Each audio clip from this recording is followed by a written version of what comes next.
Go again. 3, 2, 1, time. Welcome back, everyone. You are listening to the Movement for Life podcast. I'm here with my faithful co-host, Kolby, and I'm back. I'm sure everybody missed me last week. We did. We miss you a lot. We've got a really, really fun episode for you this week. Before we can talk about who we're having on the episode and what we talked about, let's jump into some of the things that we did last week. JR, let me know. What did you do last week? I competed in my first Olympic lifting meet. No. Olympic lifting meat or wheat? I competed in my very first Olympic lifting meet on Saturday. That's awesome. And it was hosted here at Oxford Movement. It was. The BEA group posted. Oh, God, I cannot talk today. The BEA group, Vehement, is I saying that correctly? Yeah. They hosted this wonderful meet. It was great. I had a great experience. It was the first time I have done something like that, and I didn't know what to expect, and it was great. Hats off to Angie and Christian. They put on a great show.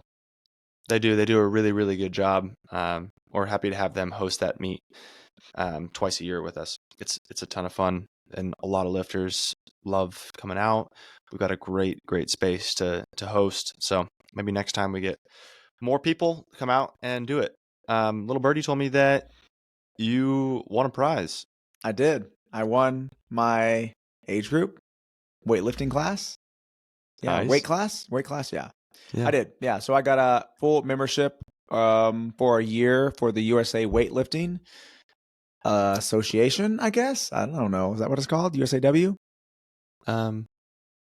Yeah. I got a USA membership. So I am going to commit to doing at least one more this next year, November? not two. Yeah. And I'll do a sanctioned this time. I was in the unsanctioned group, so good. Kind of the newbies, and got my jitters out. And I think I should just continue doing this because I really struggle with those clean and jerks and snatches, and got to work the technique. And what better way to just hone in on it by, just doing it. Plus, I think everybody's going to enjoy seeing you in a singlet. Oh, yeah, for sure. What about you? What did you do this last week?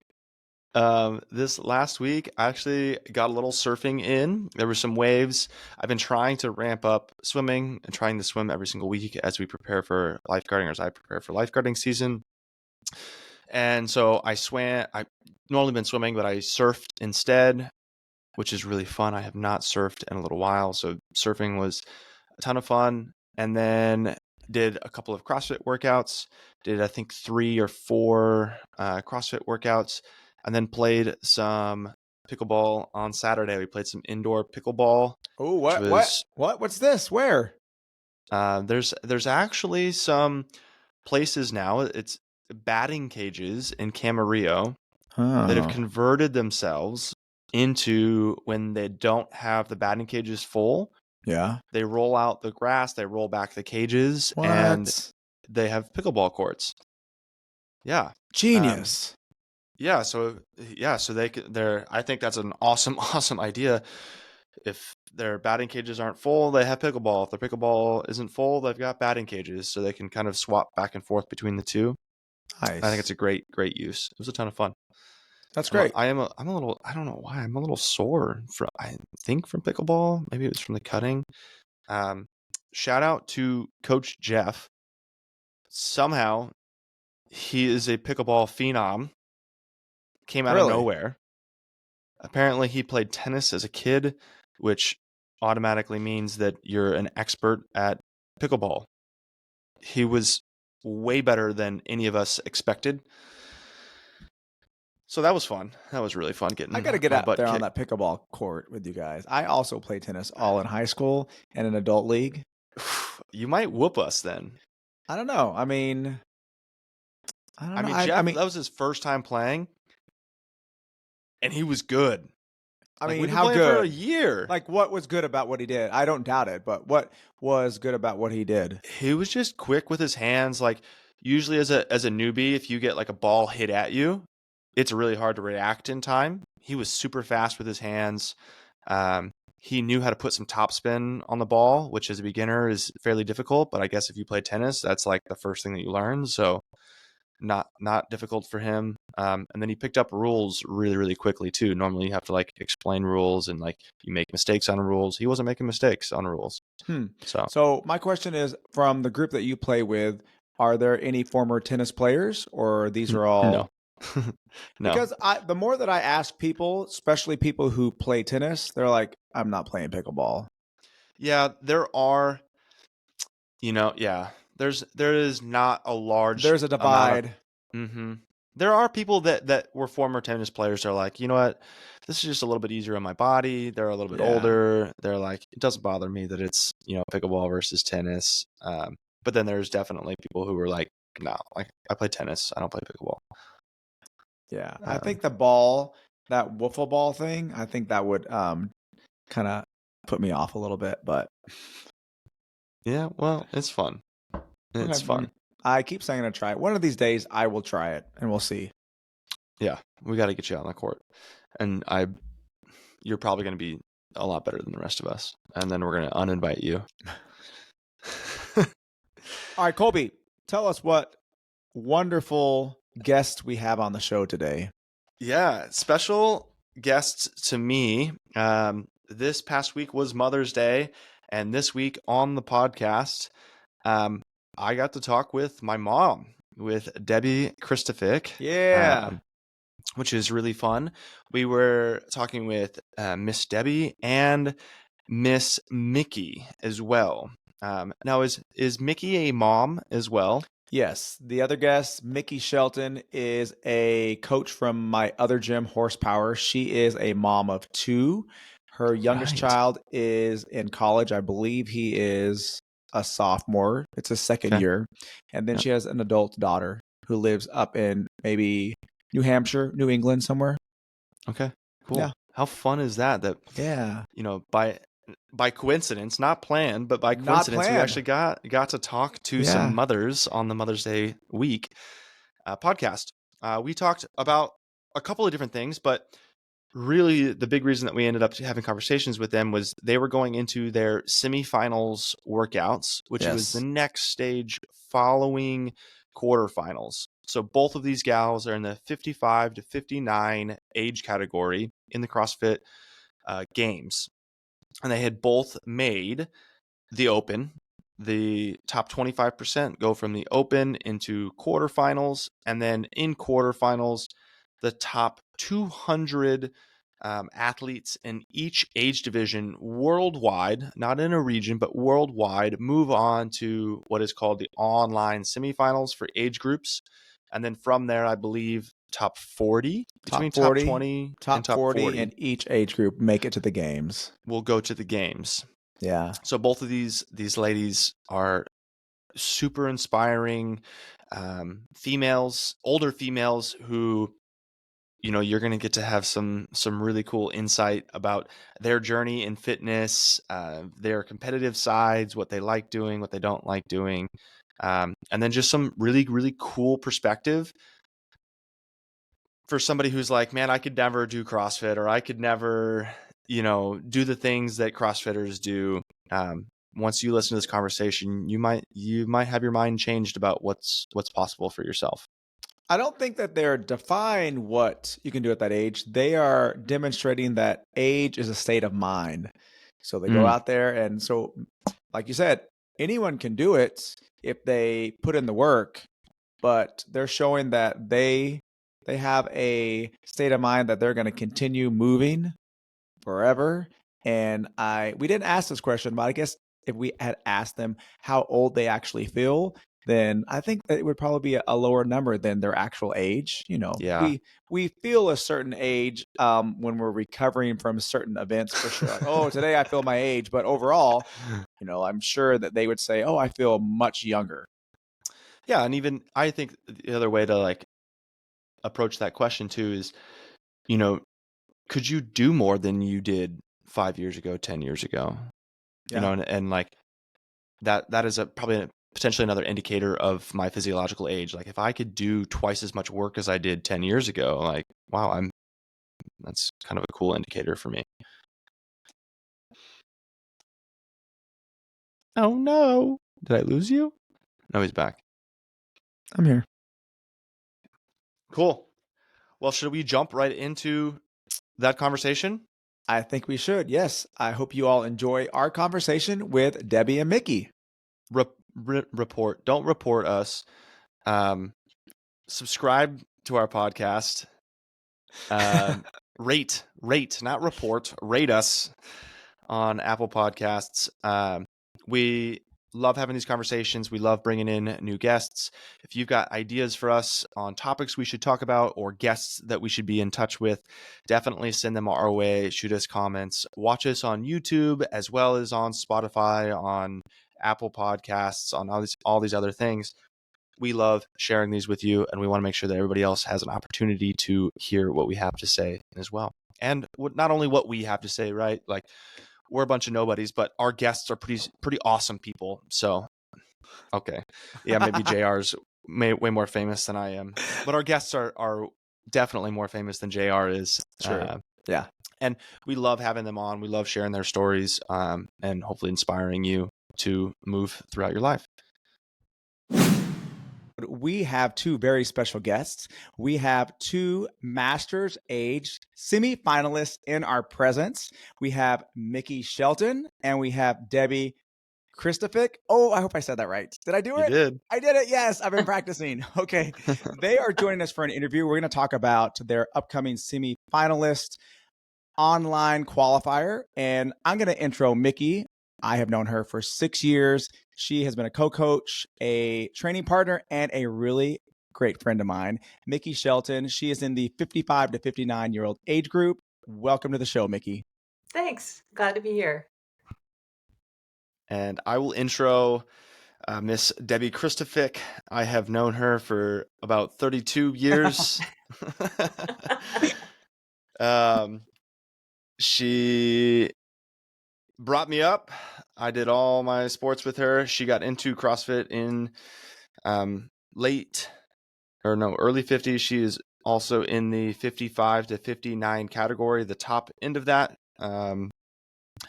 And I believe she finished somewhere around 87, 89. Shake your head, yes or no? Yeah, all right. Somewhere around in there. I haven't looked lately. Okay. So, welcome to the podcast. Welcome, you guys. Before we get started, I would love for each one of you to take a brief moment to talk about your history in sports and then what brought you to the CrossFit space. We will start with Debbie. All right. I grew up on a farm and we didn't, from a very rural part of Illinois, so we didn't have a ton of sports other than when we got to high school. I played on 4-H teams. You guys probably don't even know what. Yeah, I do. Yep. Yes. I don't. I'm the only one that doesn't. So played a lot of baseball and just helping do things around the farm, which meant we were always active. And then always went to the gym, but didn't really start doing things competitively. When I was 30, I thought I'm going to start to run because I needed something to do because it was harder to go to the gym because I had children. So I started running and I did that for several years. And then Kolby inspired me to start swimming. And I did my first triathlon, learned how to swim when I was 43. Nice. And did those for, 7-8 years. And started doing Spartan races. And I would always do a half a marathon or two a couple times a year. Finally talked Kolby into doing one with me. That was my first one. And unfortunately, I fractured my hip and tore my labrum when I was doing the race with him. No. Oh, no. Yeah. That was a Surf City in Huntington Beach 10 years ago, Cole? Yep. And I remember that you finished the race because that happened at like mile 4 or 5, Like mile 9. mile 9. And then I carried you like a mile and a half. Like when you crossed the Oh. finish line, you're like, all right, I think I'm done. Yeah, that was crazy. She was Oh, done. wow. I was. So I knew after that I was not going to be able to run like I did. And Kolby said, you should try CrossFit. And I'm like, I don't lift weights. Anyway, I tried it and I fell in love with it. And I've been doing it for 9 years now. Yay. That's amazing. All right, Miki, what about you? Well, it sounds like we kind of started CrossFit a similar way, like late in life. But I didn't actually grow up playing sports or doing that stuff. I was a tap dancer in my early 20s. Whoa. So I think that's maybe why I understand movement a little bit, but I didn't I didn't play sports and I played the violin. Like I was not sporty. In fact, I was like considered not sporty. Like don't ask her to play the sport. um but so I kind of feel like in some ways I'm like I don't mean to sound grandiose, but like the poster child for the CrossFit methodology because I didn't do anything. Like I took walks. Like I literally didn't do anything. And my husband was really experiencing CrossFit for the first time, and he was like, "Hey, I think you should come try this." And I was like, I came and watched the class. And I was like, oh, "That's too intense. I don't really like it." He was like, "No, I think you'll like it." So he convinced me to try it, and I did like it, and I liked the challenge, and I liked the process of learning everything brand new. I had no expectations. And I did my first CrossFit Open about a month and a half after I started learning CrossFit. Great. They were like, Jump Me right too. in. "Hey, you should do the Open." And I'm like, "What's the Open?" And they're like, "You'll love it." And I was like, "Okay." I think that year there was an overhead squat with 65 pounds, and I was like, I've never put that much weight over my head before. How do I do it? They showed me how, and I think I got like 2 reps or something. But that's kind of that it's just been a journey. Then like CrossFit's the first sport that I've done, and I really turns out love it. Turns out I You're like not to compete. you're not Who the first knew? person. You're not the first person who's come on the podcast and said they did not play sports as a child, but now they're into it and they do Yeah. very well. That's a common theme. There's hope. There Yeah. is There's hope. hope. Yes. Exactly. Very cool. Well, not only are you guys like doing CrossFit now, you're pretty dang good at it. Both of you have qualified for semifinals, which is the top 200 athletes in the world in your age group, which is a massive accomplishment in of itself. And maybe JR can figure out a way to do like a round of applause on here because they both deserve it. Nice. That's good. And so you've done the Open now this year. You've done quarterfinals, which was the next selection process. And you've moved on to semifinals, which is now the top 200. And I believe that competition starts this week. I want to know if you guys have an approach for it, any strategy, any thoughts on it. And I'll kind of start with you, Miki. Yeah, well, I want to have fun. I know what my weaknesses are. I look forward to seeing what the challenges are and how I can best attack those challenges. And that's kind of where it's at.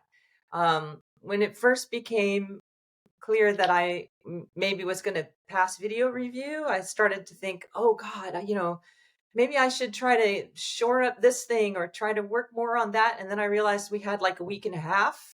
Mm. And then I was like, oh, so just train normally and we'll just we'll just see where you are in a week and a half. So just looking forward to having fun with it, really, and just doing my best. And I know that sounds like what everybody says, but it's true. So you can only do what you can do, and just go give it your all and have a good time. And Debbie, what about well, before I go to Debbie, I think that is such an underrated answer. Like, I'm here to have fun. I can only do what I can do, and I'll place where I'm gonna place. I love that perspective. I think that not everybody comes at it like that. I think that there are people who there's a lot more weight and heaviness with every single decision that surrounds the competition. So I love the lightheartedness and the fun that you're trying to have. Debbie, mother, what about you? I'm with Miki on that. I'm about having fun too. Although I will say that the whole video thing stresses me out. I don't like doing it. Wish someone would just set up the video stuff for me. I don't like it. But I had the same approach once I knew that I was going to qualify, which I was extremely surprised. I'm like, oh gosh, I need to work on skills that I know I'm not good at. And I'm like, oh, and when is this? Oh, it's really soon. Definitely not going to be improving on any weight or anything like that. So, that it is what it is at this point. So just go have fun. Love it. Yeah. All right, there has been some drama surrounding the quarterfinal process. Outspoken critics like Masters game champion Jason Grubb has been critical that while many individuals have had their qualifying videos reviewed and subsequently received penalties, the same has not necessarily been so for the Masters age athletes. Do you think this should be concerning for the Masters age athletes? Grubb states that the same attention to finding who should be upheld to the Masters age videos, same standards should be held to all participants. So we'll start with Debbie. What are your thoughts on the video review process? I definitely think we should be held to the same standards, but I think that goes with us as individuals when we're doing the recording, who we have judging us. Yes. And those are the things that's who has to keep us upheld to the standards we're supposed to be following. So be very particular about who's judging you. And I myself, just like what you were doing, Miki, I'm like, oh gosh, I hope I did everything correctly. And I went back and looked, but I try to follow the standards very tightly, so I don't really worry about that. But yes, I think we should be held to the same standards. Miki, what about you? Yeah, I agree. I don't think you would. I mean, I can't think of a Masters athlete who takes it, I'm going to say seriously, but I don't mean it like that. I just mean you can be serious about upholding integrity in the sport without taking it so seriously that it consumes your whole life, right? Like it's still Sure. fun. It's just still, as my husband likes to say, it's old people exercising, but you can but you can still take that with, like you can still approach it with integrity. So yeah, I wouldn't try to practice my reps in any other way other than how they're supposed to be upheld, and practice to the standard and try to execute to the standard. And even if that means I'm a little slower than somebody else, because Sure. I don't want to get I don't want to have video review take my score down. Yep. That's not what I want to have happen. I would rather do it well the first time, or when I submit is of quality. And so I feel it's when we must be held to the same standard. I don't know why we wouldn't be. And so I don't know if we weren't. I don't know if that's true or not. But we should be. we should be held to the same standard, because it's the same. A box step up is a box step up no matter how old you are. Yeah. So it shouldn't matter. It shouldn't matter. It sounds like both of you pay a lot of attention to detail. You're probably reading all the instructions and every piece of material that they give you so you know exactly what to expect. And I feel like from what I've heard, a lot of times a lot of individuals are not doing that. And so, Yeah. just being making sure that you're doing your due diligence to read everything and know exactly what should happen probably works in your favor. Debbie, you had something to say. I did.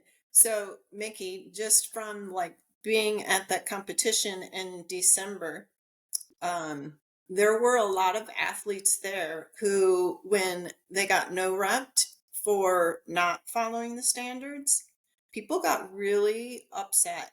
Mm. But I, it's like, well, we have to follow the standards too. Yeah. You know, if you can't do the movement, it's not a rep. It is. Right. I'm sorry that you're older, but it's still the same standards. Exactly. That could be said for all age groups, not just the masters, though. And it Yeah. really comes down to you wanting to make sure that you're held to that standard, not thinking that you always do. We all make mistakes. We will accidentally cut a rep, maybe not extend all the way. I'll no rep myself in a competition, and I have, just because I know if I maybe haven't hit a target all the way, but my judge didn't see or something. So I think that's probably a personality.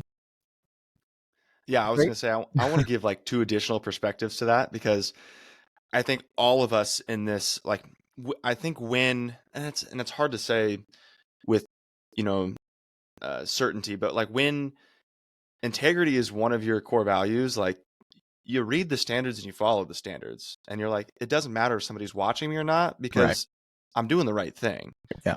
And it seems common sense, right, Miki, right, Debbie? You're like, why would anybody not do this sort of thing? But I think that there's two other perspectives to that. There's the person who doesn't even read any of the rule books and is just like, well, I'm just going to do this. And like, doesn't even know what the standards are, doesn't know there are standards, like didn't realize that, there was supposed to be filming of some sort. They just did it. They were like, oh, it was just a workout to me. It wasn't so that I was meeting standards. And you can watch some of those videos and you're like, it's very obvious that like you were not even like trying to hit standards. And it's probably because you didn't read the instructions. Then I think that there's a second type of person who feels a lot of pressure to perform, and in order to perform feels like they might cut reps or they might shorten range of motion in order to perform to what their expectation is. And I feel like, again, neither of you guys have this expectation of like, oh, I have to be this top person. And so there's less of that. But I can definitely see that in some athletes of like, man, I gotta take every corner and bit that I can possibly get, even if it's might be bending the rules. If I don't get caught, then it's not bending the rules type of scenario, because I have to perform. So I think that those are two perspectives, and those things are like extremely evident in online competitions. And so unfortunately the open, quarterfinals, and semifinals for you guys are all online competitions.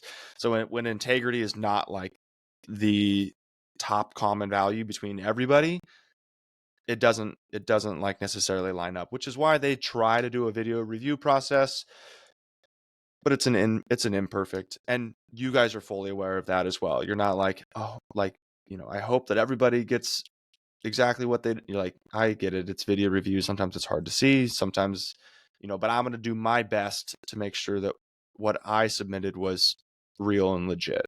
I agree. All right. So both of you guys represent a very unique sliver of the population being extremely fit, and have a really high physical ability at an older age. What kind of feedback do you guys get from maybe some of your peers, your friends, your coworkers who don't participate in physical activity? You know, do you see large differences between what you're doing and what they're doing, and kind of maybe share a little bit with that? What I hear from my friends, my young friends, which I'm the oldest female at our gym, Oh. but everybody always says, and I'm like, I don't really know if that was a compliment, but they always say, I want to be like you when I get your age. I'm like, oh, okay. But as far as like peers and other people that I know, a lot of the people that I do things with are very active too. So we're all kind of the same, even if they don't do CrossFit. Sure. We're still doing a lot of very physical, active things. Hmm. And then there's, you know, people that I work with that think I'm crazy. So it's fun. It's fun. And Miki, what about you? Yeah, I mean, similar. I think I'm the oldest female, close Close to it, somewhere maybe. Yes. close to it. Yeah. Older, at the gym, but I don't really think about it like that too much. And for people who are outside of CrossFit, people who are in CrossFit kind of don't question it, whether they're young, old, or whatever. Sure. They get it. They understand. People who are outside of it, my brother's like, don't hurt yourself. I got my back out when I did something pressing, blah, blah, blah. You should be careful overhead. And he's, so there are a lot of, a lack of understanding. It's not even a misconception. It's just a lack of understanding that, hey, I didn't start out like that. I started out with a PVC pipe and took a process, followed a process to get there. And so now it is safe for me to put that weight over my head because I earned that. But people who don't go through the process, right, they just see you doing it. And they don't understand that it's been like 10 years of work. Yeah. To get there. They don't see that part. They just see what you're doing. And they're like, God, I could never do that. I'm like, you totally could. Like, if anyone can do it, like literally anyone can do it. Me too. You know what I mean? Like literally, if you just follow a process and keep your ego out of it, like, and stay committed, right? It's if you just stay disciplined and committed to doing it. If you do it a little and then not, and then do it a little and then not, you probably won't see that progress. But anyway, so yeah, there's some people who don't quite understand what you're doing, but I will say that people find it inspiring. They see that. And I think that's the kind of the cool thing about it. It's like, well, I never imagined I would be, I think I'm a little younger than you are, Debbie, but 56, and I'm still improving, right? I'm still getting fitter. That never even crossed my mind. Because, you just think, oh, well, you're getting old. You have to accept certain things. You're not going to be able to lift as much. You're going to get stiff. You can need to cut back and take it easy and just be careful. And it's like, well, not necessarily. That's not how it is. Like it doesn't have to be like that. Well, I just think that at our space, inspire, educate, and lead are our three big pillars. And you're exactly right. Like, it's incredibly inspiring to have people like you, Debbie, to have people like you, Miki, inside our space to show proof of more or less proof of the methodology. Like, hey, you can do this. It's a very unique opportunity for you guys. And sometimes it's like not the intention not to put pressure on you, but it's like, we kind of need you here because other people need to see that you can do this. And And so you gotta get this like inadvertent responsibility of like, hey, if other people see that I'm doing this, they might try this, or they might start something that they thought that they never could because they saw me. So hopefully that's not seen as like a burden, but rather like a great responsibility to be held. I feel that, actually. I feel that it very specifically that that it's kind of up to us to show the way, how to do it in a good way and a sustainable way, and that you can keep pushing and trying and striving for things, and that your 50s are not old. Not at Neither all. your 60s and neither your 70s, right? Like you can Yes. kind of keep going. Well, that's Yeah. a good segue, Miki. What would you two say is the number one barrier to people over the age of 50 joining gyms? How can we improve our communities to allow or to entice older people, and when I say older, it's in quotation marks, to get involved in more physical activities? We'll start with Miki. Yeah, I think that can, you're saying it about older people, but it's true for anyone who's maybe under conditioned or It's not. true, They don't, yes. because people don't think of themselves, they look at CrossFit and they're like, I couldn't, if my husband wasn't already doing it, I wouldn't think to do it, right? Like I had to be brought in. Now, once I tried it, I understood, oh, okay, this is something I can learn. It's a process. I don't have to start with that big weight they have over there. That's not where I'm going to start, right? So that it actually is an accessible onboarding. And that's where I think onboarding processes at affiliates, that's really important. Yes. Because it's intimidating. It can be intimidating. I know I felt like I didn't like, oh, God, I don't think I could do that. That's like not me. That's not me. And now it's like, so me. You're on all the posters now in the gym. It's like, so me, right? Like it's something I didn't know I needed until I tried it. So I think that, the more accessible we make ourselves to, and I don't know how to get around the fact that even if you're not an affiliate that focuses on competition, there are weights, there are barbells, you're on the rig, climbing, I don't know how you get around those. That's what CrossFit is. Mm-hmm. If it's just, I don't know how you get around that part, right? That person who walks in the door and sees that intensity and thinks, I don't know. Well, I mean, it helps to see you two doing it. Like right off the bat, they walk in, they see Debbie and Miki, like, oh. And so I think that right there helps. You guys are definitely influencers. I agree, like with what Miki says. I think a lot of not just older people, but people in general, when they hear CrossFit, they just think heavy weights, people are doing crazy things. There isn't enough education out there for people to understand what it really is and how much fun it can be. And no matter if you're 20 or 50, you can always learn new things, but you have to have that attitude and willingness to try it.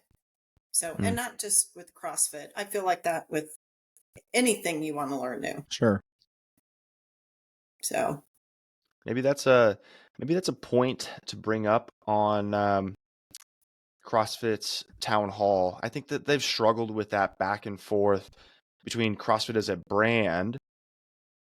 There's still, everyone's like, oh, it's a it's a brand that's been around for 15 plus years.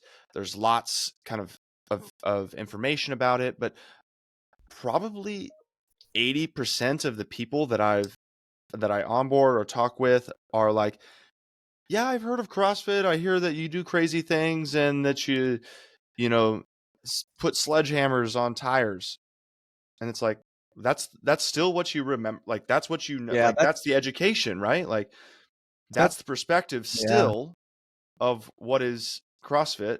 So maybe there's more work for CrossFit headquarters to be done, in showing this presence of like, hey, what is some of CrossFit? And they've been, in the last couple of years, I will say, the media that they've put out is really good. They've done a lot of affiliate centered media that's been a turn in the right direction. I think that's something that is very unique about masters athletes, is when we talk about gymnastic stuff, there is a lot more skill component involved in gymnastics. And as a masters athlete, learning things gets more difficult. You can still do it for sure, but it's not like learning things when you're 18, 19, 20. And so you put it, like, as masters athletes, you put in a lot more time, energy, and effort to learn skills. And the best way to do it is embrace it and be like, I want to get better. I need to get better at these things. So I love that is your mindset. But understanding that, as a masters athlete, I have to work hard to learn these new skills. I love that. I would say my favorite thing, and I don't even know if this is a right answer, but I love working out with my friends. And just how we all come together, and I don't know, and everybody talks about it and what we could have done different, and it's just so fun. But I like gymnastics.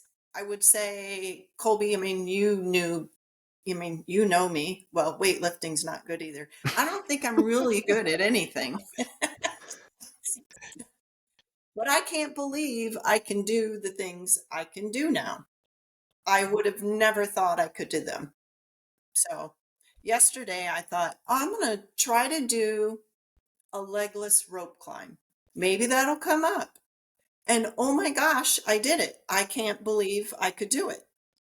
Wow. So just the feeling of trying something and being able to do it, it's so awesome. But Debbie, that's a great answer. That's absolutely correct. That's my favorite thing about CrossFit is when we're training. And I train with Miki a couple days a week. And I was thinking just last Tuesday, I was with Miki and like 6 other people we train with.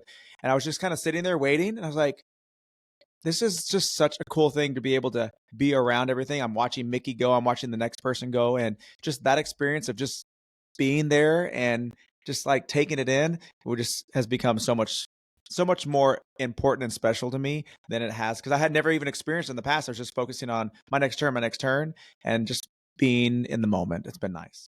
Okay, Miki, Debbie, we really appreciate you guys taking the time to speak with us today. We are in awe of what you're doing, and we wish you the very best luck in semifinals this week. Thank you. Thank you. Good luck, Debbie. Have fun. You too. I'll be watching the leaderboard for you. Same. Don't watch it for too long. If you guys like the podcast, please make sure that you are rating, subscribe, share it with your friends who might enjoy it.